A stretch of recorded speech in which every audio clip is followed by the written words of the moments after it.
follow during our class? Asna? Raise your right hand before answering, teacher. Richard? Listen attentively, teacher. And Marla? Sit properly. Can I expect of all of that from you? Yes, teacher. Very good. So yesterday we gave you an assignment, right? Yes. Yes, teacher. Richard, please select your assignments and pass it forward.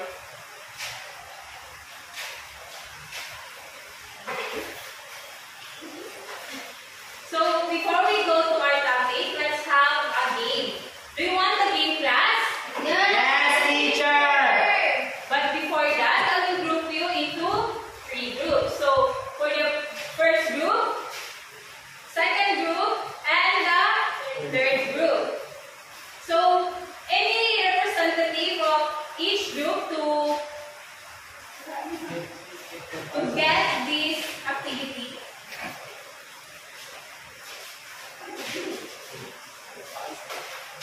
So each group will be given an envelope, and inside is a puzzle to arrange for in a picture. So you only have 3 minutes to finish your activity.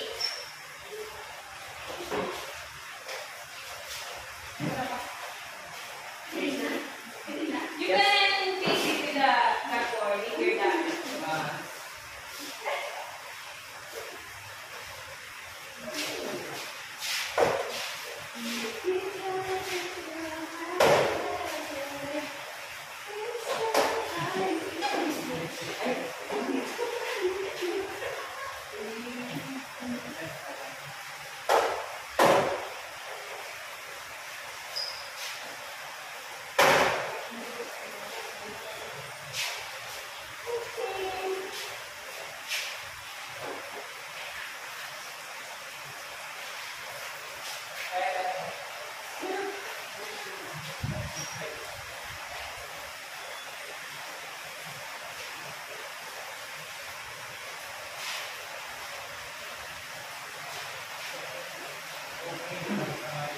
Okay, class.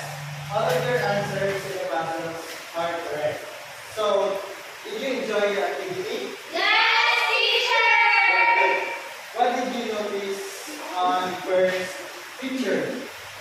Asna? The man that's driving, teacher. Very good. How about second? The second picture. Okay? The kids are doing jumping jack, teacher. Very good. And the last picture, Emma? The man that's push up. Okay. Very good.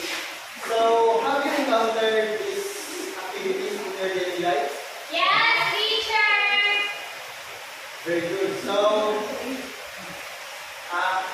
can you guess what will be our topic for today? Yes, teacher. About exercise, teacher. Oh, very good. But before that, let's read our topic.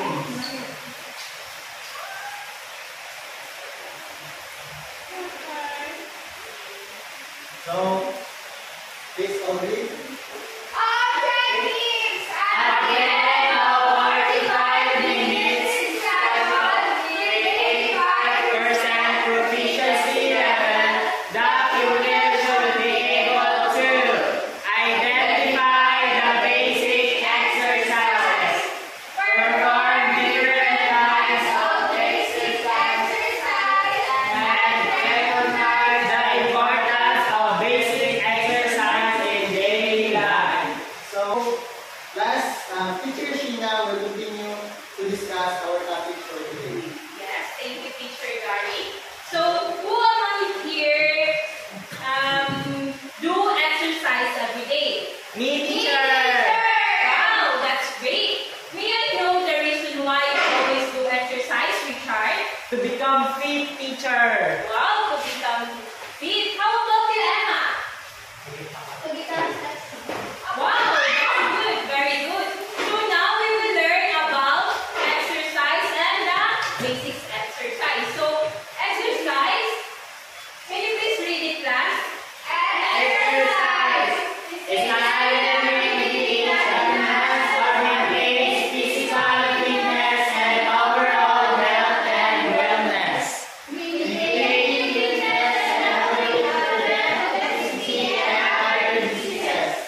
So, group 1 will be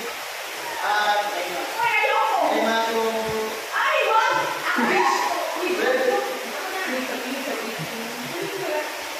row na lang row.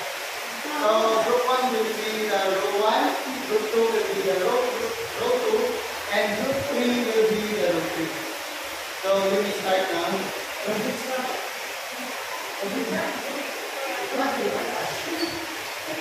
But before that, here are the rubrics.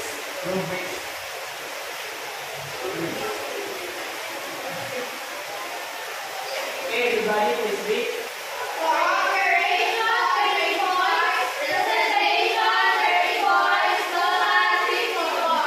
Okay, you may now start your activity.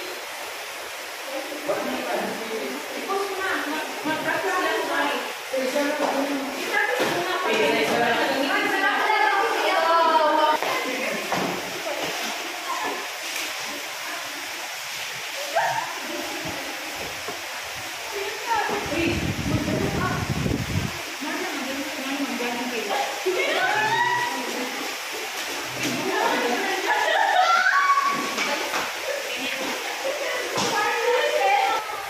Are you done, class?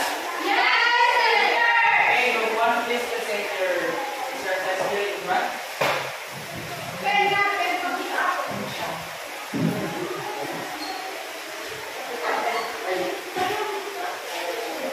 Push up.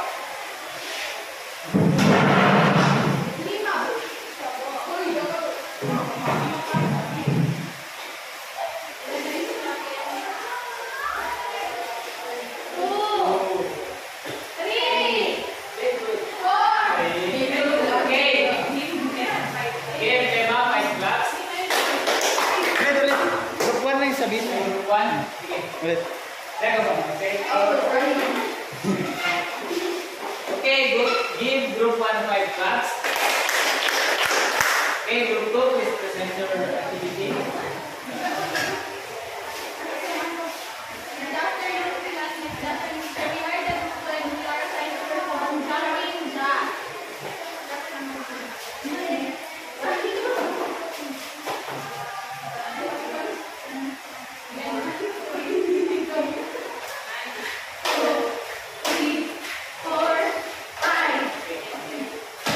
Okay, very good. Give group 2 5 claps. And now for the group 3, please present your exercise during one.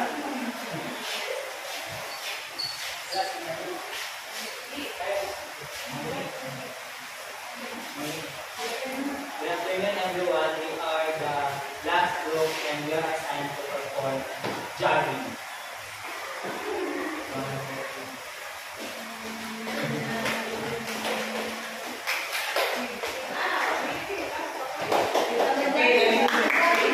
Give group 3 5 claps. Okay, now for your scores. For the group 1, I'll give 20 points because I see that all of your members did cooperate. Also for the group 2 and the group 3. And now for the presentation, we see that all of the groups are present. Okay, now for the presentations. So we see that all of the groups present their activities very well. So I give them 30 points for a total of 50 points. Give yourselves 5 claps.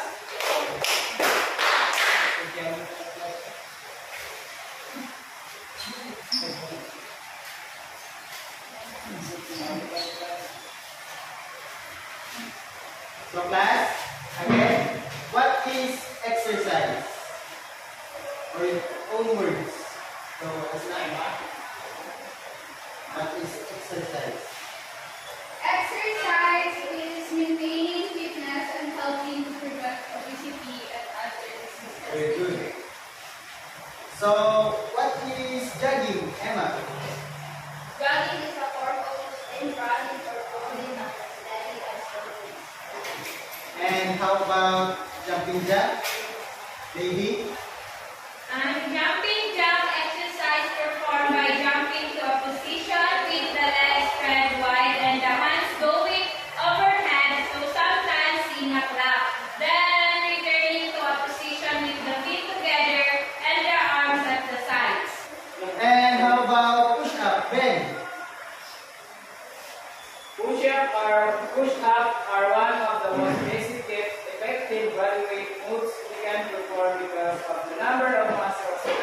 required to perform them. Very good. So, did you all understand our